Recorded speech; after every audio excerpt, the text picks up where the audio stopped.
خير الحديث كتاب الله وخير الهدي هدي محمد صلى الله عليه وسلم إن شر الأمور محدثاتها وكل محدثة بدعة وكل بدعة ضلالة وكل ضلالة في النار. اللهم صل على محمد وعلى آل محمد كما صليت على إبراهيم وعلى آل إبراهيم إنك حميد مجيد. اللهم بارك على محمد وعلى آل محمد كما باركت على إبراهيم وعلى آل إبراهيم إنك حميد مجيد. قد قال الله تبارك وتعالى في القرآن المجيد والفرقان الحميد: أعوذ بالله السميع العليم من الشيطان الرجيم من همزه ونفخه ونفثه. بسم الله الرحمن الرحيم. يا أيها الناس اتقوا ربكم الذي خلقكم من نفس واحدة وخلق منها زوجها وبث منهما رجالا كثيرا ونساء واتقوا الله الذي تساءلون به والأرحام إن الله كان عليكم رقيبا. وقال النبي صلى الله عليه وسلم: إذا آتاكم ممن ترضون من خلقه ودينه فزوجوه إلا تفعلوه تكن فتنة وفساد عريض أو كما قال عليه الصلاة والسلام.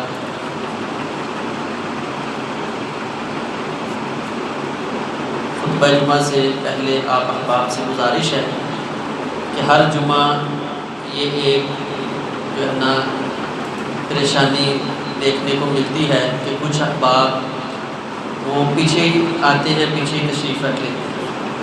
تو آپ کوشش کیا کریں جس جگہ آگے جگہ ہے وہاں تشریف رکھا کریں تاکہ پیچھے سے جو احباب آ رہے ہیں وہ آپ کی گردن نہ پھلانگے اور جو آداب مسجد ہیں ان کو وہ ملحوظ خاطر رکھیں. تو جس ساتھی کو اگلی صف میں جگہ ملتی ہو تو وہ کوشش کرے جس طرح مصلی کے حساب سے ہم بیٹھتے ہیں اسی طرح قریب ہو کے بیٹھ جایا کریں تاکہ پیچھے سے آنے والے ساتھی جو ہے نا وہ کسی کی گردن نہ پھلائیں. اللہ تعالیٰ آپ کو جزائے خیر عطا فرمائے. آپ احباب قریب ہو جائیں.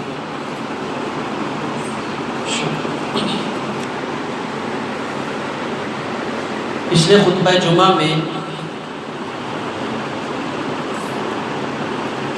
ہم نے اس چیز کو ذکر کیا تھا کہ اگر آدمی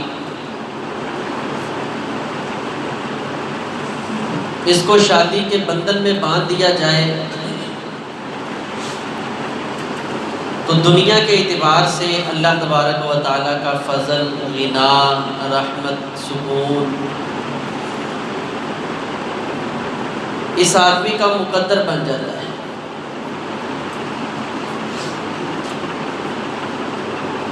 اسی طرح یہ رشتہ نکاح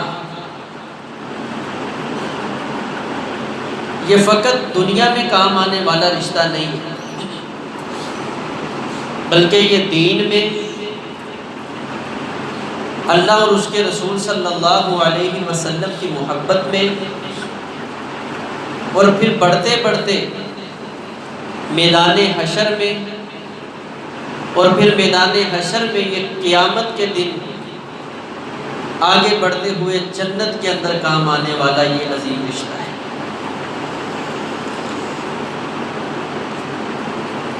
تو اس کے اللہ تبارک و تعالیٰ نے اور رسول اللہ صلی اللہ علیہ وسلم نے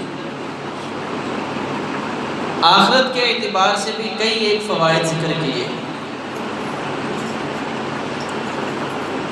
سب سے پہلا اس رشتہ نکاح کا جو فائدہ ہمیں شریعت میں ملتا ہے آخرت کے حساب سے وہ یہ ہے کہ اللہ تبارک و تعالیٰ اس آدمی کو دنیا آخرت دونوں کے فتنے اور پریشانیوں سے محفوظ فرما دیتا ہے. صحیح الجامع میں روایت موجود ہے، رسول معظم جناب محمد رسول اللہ صلی اللہ علیہ وسلم نے فرمایا،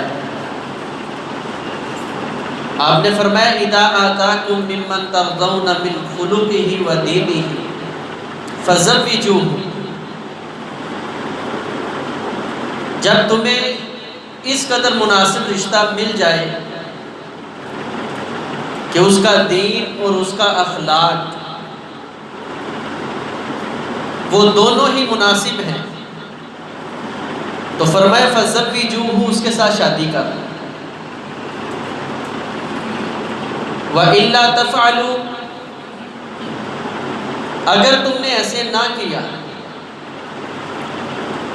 تَكُنْ فِتْنَةٌ وَفَسَادٌ عَرِيضٌ، رسول اللہ صلی اللہ علیہ وسلم نے فرمایا آدمی دنیا آخرت کے فتنوں میں گھیرا جائے گا اور یہ آدمی بہت بڑا فسادی قرار دیا جائے گا۔ تو کیا سمجھ آئی کہ اگر ہم نے اپنے آپ کو فتنوں سے محفوظ رکھنا ہے، وہ فتنے دنیا کے ہو یا آخرت کے ہو، اپنے معاملات کو خرابی سے بچانا ہے، اپنے نامہ اعمال کو فساد سے بچا کے صالح اعمال بنانا ہے، تو اس کے لیے ہمارے لیے ریڑھ کی ہڈی کا کردار ادا کرنے والی اگر کوئی چیز ہے تو وہ یہ نکاح ہے۔ تو یہ آدمی کو فتنوں سے، پریشانیوں سے، دنیا آخرت دونوں کی مطلق آپ نے فتنے کا لفظ استعمال کیا ہے، تو اس سے بچانے کے لیے آخرت کی پریشانی کس طرح بچے گی کہ یہ آدمی گناہوں سے محفوظ ہو جائے گا، اللہ تبارک و تعالیٰ اس کو گناہوں سے بچا لیں گے۔ اور یہی فائدہ رسول اللہ صلی اللہ علیہ وسلم نے اپنی دوسری حدیث صحیح مسلم اور صحیح بخاری اس میں ذکر کیا ہے۔ فرمایا فَإِنَّهُ أَغَضُّ لِلْبَصَرِ وَأَحْسَنُ لِلْفَرْجِ، یہ نکاح آنکھوں میں حیا پیدا کرتا ہے، آدمی کے دامن کو پاک بنا دیتا ہے، آنکھوں میں، دل و دماغ میں غیرت پیدا ہو جاتی ہے، اور جس آدمی کے پاس غیرت آ جائے، میرے پیغمبر نے فرمایا تھا الحیاء والایمان، حیا اور ایمان یہ دونوں بڑے قریبی ساتھی ہیں، اگر ان میں سے ایک چلا جائے دوسرا خود بخود ختم ہو جاتا ہے۔ جس آدمی کے پاس حیا نہیں اس کے پاس ایمان نہیں، اور جس کے پاس ایمان نہیں اس آدمی کے پاس حیا نہیں۔ حیا اور ایمان کی بقا کے لیے شریعت اسلامیہ نے ہمیں جو یہ پیغام دیا ہے وہ کیا ہے؟ وہ نکاح ہے۔ اسی لیے رسول اللہ صلی اللہ علیہ وسلم نے صرف نکاح کو نصف ایمان کہا ہے۔ نبی علیہ الصلوۃ والسلام نے فرمایا اذا تزوج العبد فقد استكمل نصف دینہ، جب آدمی شادی کر لیتا ہے تو اس کا آدھا دین مکمل ہو جاتا ہے۔ فلیتق اللہ فی النصف الباقی، اب اس بندے کو چاہیے اپنا باقی آدھا ایمان وہ خود سنبھال لے، اللہ نے اس کے آدھے ایمان کی حفاظت کر لیا صرف اس کے شادی کرنے کی وجہ سے۔ ہم یہ قبول کہہ کے سمجھتے ہیں کہ عام انداز لوگوں کا جو ہے اسی مطابق ہم کر رہے ہیں۔ شریعت نے پورے اس لفظ قبول پہ میرے اور آپ کے نصف ایمان کو محفوظ کر دیا ہے، اور وہ نصف ایمان کیا ہے؟ الحیاء من الایمان، حیا نصف ایمان اور ایمان کا ایک بہت بڑا شعبہ ہے۔ تو اس لیے فتنے، دنیا آخرت کے فتنے سے آدمی بچ جاتا ہے جو نکاح کروا لیتا ہے، وہ آدمی گناہوں سے محفوظ ہو جاتا ہے، جبکہ آخرت کے دن فَمَن يَعْمَلْ مِثْقَالَ ذَرَّةٍ خَيْرًا يَرَهُ وَمَن يَعْمَلْ مِثْقَالَ ذَرَّةٍ شَرًّا يَرَهُ، جس دن ایک ذرہ برابر برائی جو ہے وہ آدمی کو دکھا دی جائے گی، ایک ایک ذرہ لوگوں کے سامنے پیش کر دیا جائے گا۔ اور رسول اللہ صلی اللہ علیہ وسلم نے فرمایا انسان کے سامنے گناہ جب پیش کیے جائیں گے تو انسان افسوس اور حیرت سے کہے گا اچھا یہ میرا گناہ بھی آج میرے سامنے کیا جا رہا ہے، اتنا چھوٹا جس کو میں گناہ سمجھتا ہی نہیں تھا۔ تو ان گناہوں سے اپنے دامن کو بچانا ہے، آخرت کے دن کی عزت لینی ہے، تو اس کو محفوظ کرنے کے لیے دنیا میں پیغمبر علیہ الصلوۃ والسلام نے ہمیں طریقہ بتلایا ہے، وہ نکاح ہے۔ اسی طرح دوسری چیز آخرت کے دن جو کام آنے والی ہے وہ نیکی ہے۔ تو رسول اللہ صلی اللہ علیہ وسلم نے اس سلسلے کو، رشتہ نکاح کو نیکیوں کا ایک بہت بڑا سلسلہ شمار کیا ہے، بہت بڑا سلسلہ بنا دیا ہے۔ رسول اللہ صلی اللہ علیہ وسلم نے فرمایا لن تنفق نفقة ابتغاء وجه الله الا اجرت علیہ، فرمایا کوئی آدمی اللہ کے راستے میں خرچ نہیں کرتا کوئی بھی چیز مگر اس کو اس کا اجر دیا جاتا ہے۔ کوئی بھی چیز آپ ذرہ برابر بھی خرچ کریں اس کا آپ کو اجر ملے گا۔ اور آپ نے اس کی مثال کیا دی ہے؟ نبی علیہ الصلوۃ والسلام نے فرمایا حتی تجعل فی فم امراتک، حتیٰ کہ آپ ایک لقمہ اٹھا کے اپنی بیوی کے منہ میں ڈال دیتے ہیں، میرا رب اس پہ بھی آپ کو یہ اجر عطا فرما دیتا ہے۔ ایک کہ آپ نے کسی بھوکے کو کھانا کھلایا ہے، دوسرا آپ نے اپنے رشتے کے ساتھ صلہ رحمی کی ہے، دو اجر آپ کو مل رہے ہیں۔ پھر اسی سلسلے میں آپ کی اولاد ہو رہی ہے، آپ اپنی اولاد پہ خرچ کر رہے ہیں تو اس کا بھی آپ کو صلہ اور اجر مل رہا ہے۔ تو رسول اللہ صلی اللہ علیہ وسلم نے یہ نیکیوں کا ایک بہت بڑا جو ڈھیر ہے وہ انسانوں کے سامنے، مسلمانوں کے سامنے لگا دیا۔ اب جب بیوی گھر میں ہوگی، عام بندہ صدقہ کرتا ہے، اس کے لیے پہلے اسباب مہیا کرنے پڑتے ہیں، اس سے پہلے آدمی کو اپنی جیب دیکھنا پڑتی ہے، جس پہ خرچ کر رہے ہیں اس کو حقدار، آدمی کے دل میں قلق ہوتا ہے کہ یار میرا پیسہ صحیح جگہ پہ لگنا چاہیے۔ کوئی بھی آدمی ہے اس کا ایک جذبہ ہوتا ہے، میں قربان جاؤں۔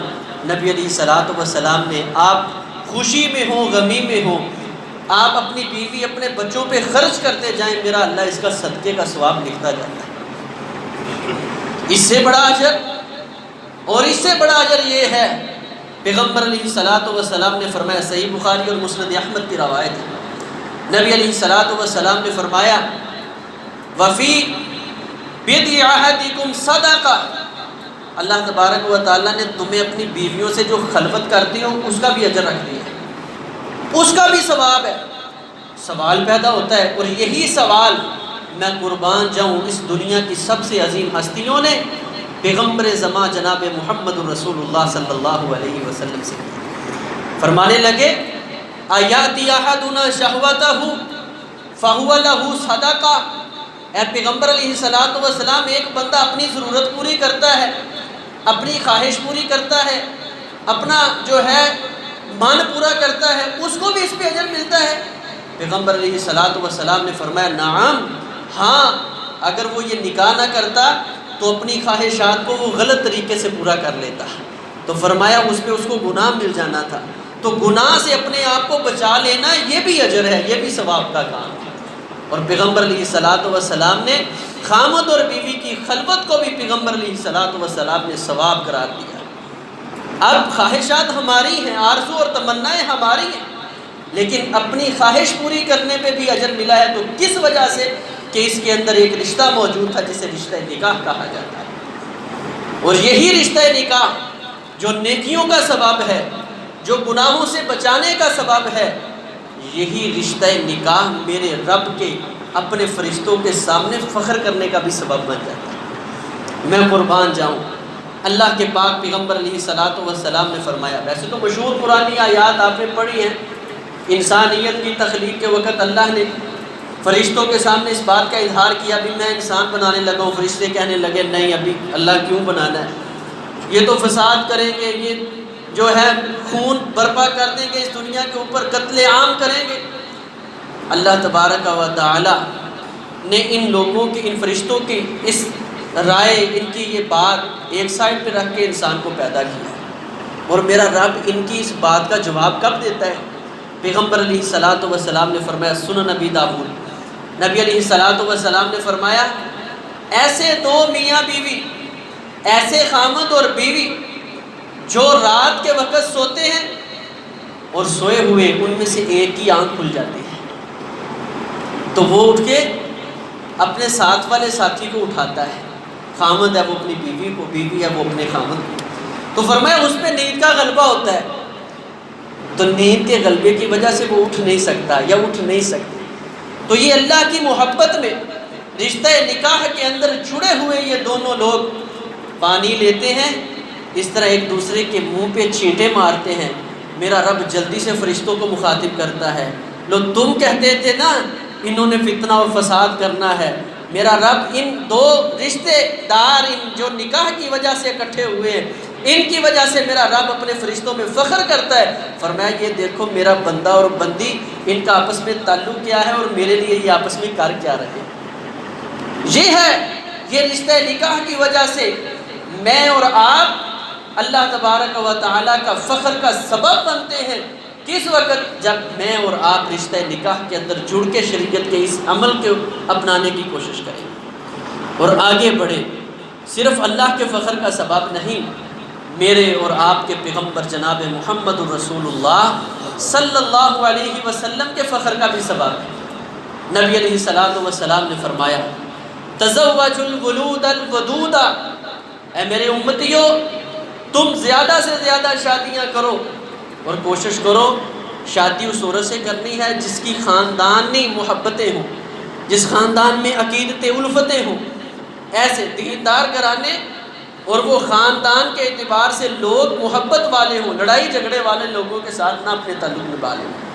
اور فرمایا دوسرا الودود، آپ دیکھ لینا کہ الولود بھی ہوں، ان کے خاندان میں بچے بھی زیادہ ہوں۔ کیوں؟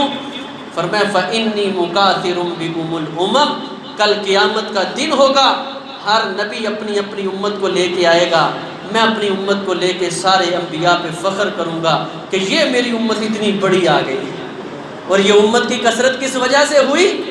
رشتہ نکاح کی وجہ سے۔ پیغمبر علیہ الصلوۃ والسلام نے حکم دیا، اور یہ پیغمبر علیہ الصلوۃ والسلام کا کل قیامت کے دن فَإِنِّي مُكَاثِرٌ بِكُمْ، فرمایا میں فخر کروں گا۔ جب آپ نے فرمایا نا انا سید ولد آدم یوم القیامت ولا فخر علی، فرمایا میں ساری کائنات کا سردار ہوں، آدم کی اولاد کا سردار ہوں، لیکن فرمایا ولا فخر علی، مجھے اس میں کوئی فخر نہیں ہے۔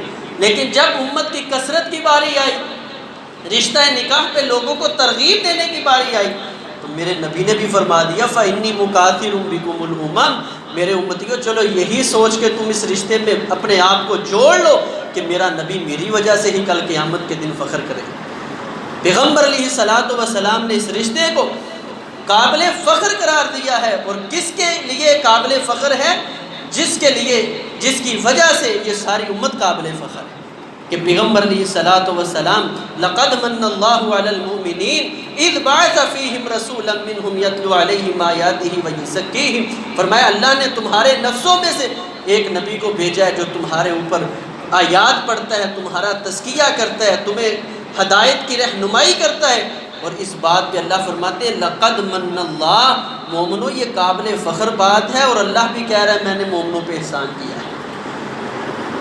تو اللہ کے نبی علیہ الصلوۃ والسلام اس رشتہ نکاح کی وجہ سے کل قیامت کے دن فخر کریں گے۔ اسی طرح یہی رشتہ نکاح کل قیامت کے دن آدمی کو عرش کا سایہ نصیب کرنے میں بہت بڑا معاون بن جائے گا۔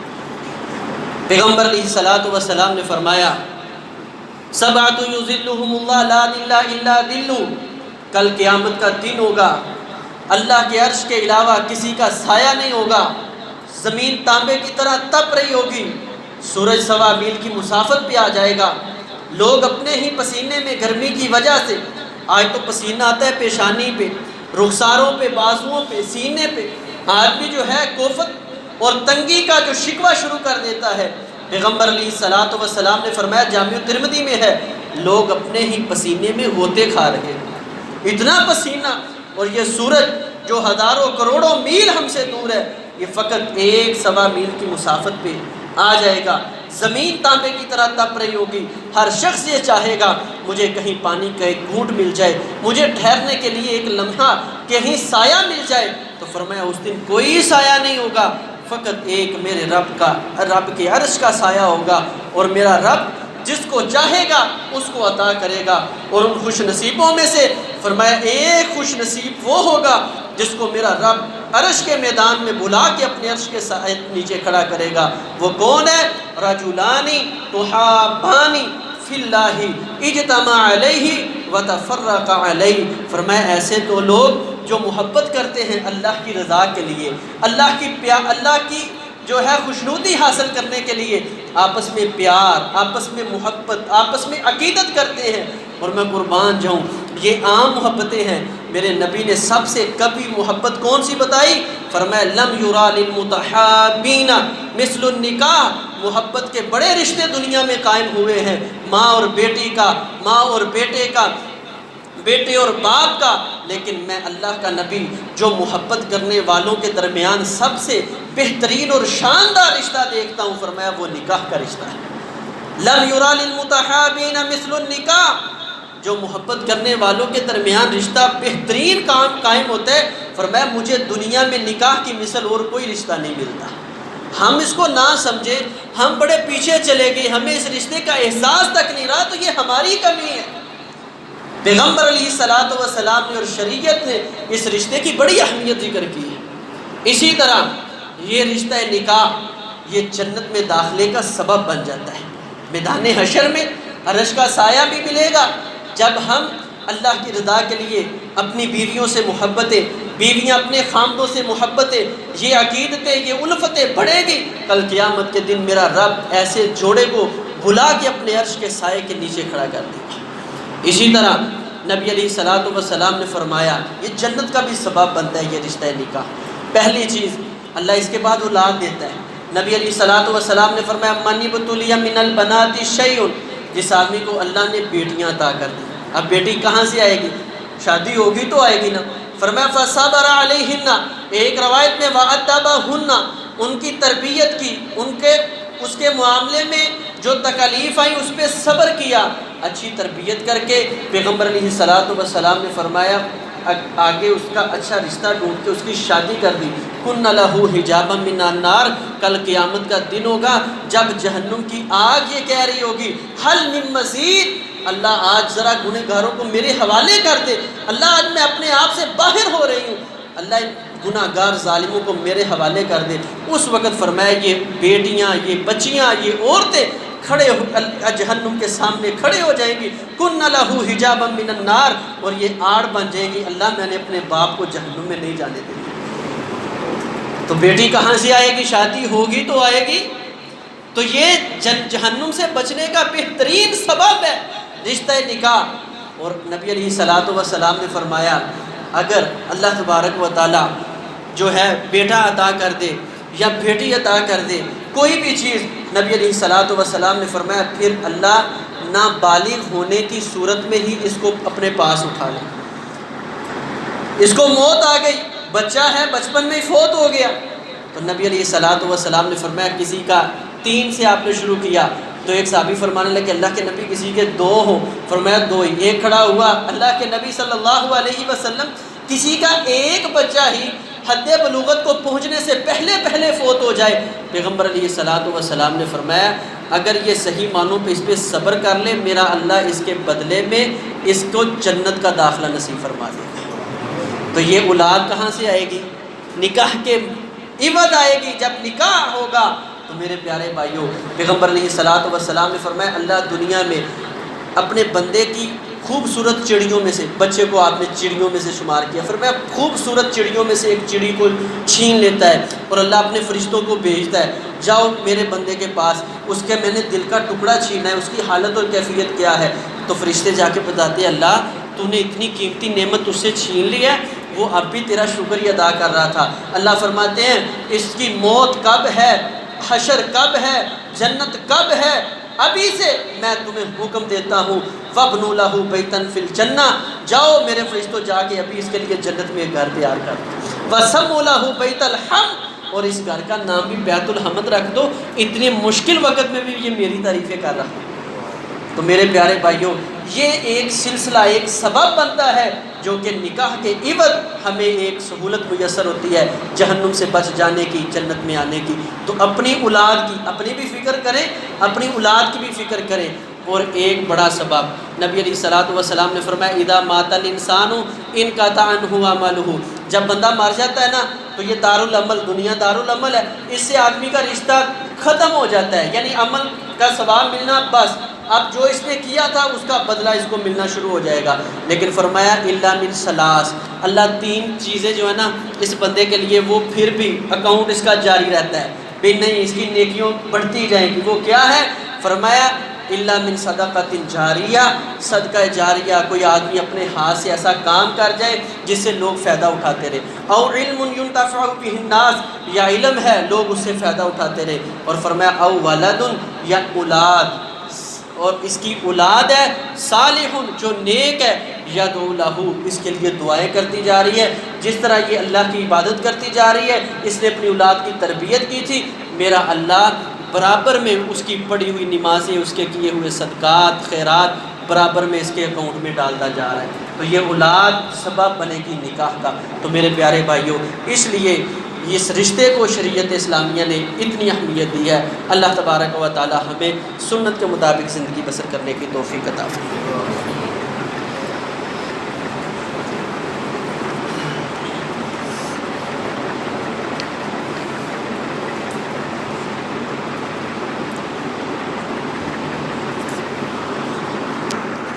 ان الحمد للہ نحمده ونستعینه ونستغفره ونعوذ باللہ من شرور انفسنا ومن سیئات اعمالنا من يهده الله فلا مضل له ومن يضلل فلا هادي له اشهد ان لا اله الا الله وحده لا شريك له واشهد ان محمدا عبده ورسوله اللهم صل على محمد وعلى ال محمد وبارك وسلم علیہ۔ آج کے خطبہ جمعہ میں ہم نے نکاح کے آخرت کے اعتبار سے ہونے والے چند ایک فوائد جو ہیں وہ ذکر کیے ہیں کہ جس طرح یہ نکاح جو ہے دنیا کے اعتبار سے آدمی کو غنی کر دیتا ہے، اللہ کی مدد، اللہ کا فضل، اللہ کی رحمت اس آدمی پہ واجب ہو جاتی ہے، دنیا میں سکون جو ہے ذہنی سکون اس آدمی کو حاصل ہو جاتا ہے۔ اسی طرح اخروی اعتبار سے یہ آدمی گناہوں سے محفوظ ہو جاتا ہے، نیکیوں کے قریب ہو جاتا ہے، نیکیوں میں نہ چاہتے ہوئے بھی اضافہ ہوتا جاتا ہے، اور اسی طرح یہ آدمی اللہ اور اس کے رسول کے فخر کا ایک سبب بنتا ہے۔ اسی طرح یہ آدمی اپنے آپ کو جہنم سے محفوظ کر لیتا ہے، جنت میں داخلے کا سبب بن جاتا ہے، اور مرنے کے بعد اس کے لیے ایک جو ہے مکمل ایک نیکیوں کا جو سلسلہ اس کے پیچھے چلتا رہتا ہے۔ تو یہ اللہ تبارک و تعالیٰ نے نکاح کے کئی ایک فوائد رکھے ہیں، یہ تو میں نے اپنے کمزور سے علم، ناقص سے علم کے مطابق آپ کے سامنے شیئر کیے، باقی قرآن و حدیث میں تو بڑے انبار لگے ہوئے ہیں چیزوں۔ اللہ تبارک و تعالی ہمیں اس رشتے کی اہمیت کو سمجھ کے اور اس کے جو حقوق ہیں اپنی اولاد کے حوالے سے، اپنے حوالے سے، اس کو اللہ تبارک و تعالی ہمیں ٹائم سے ادا کرنے کی توفیق عطا فرمائے۔ اقول قولی ھذا استغفر اللہ لی و لکم ولسائر المسلمین۔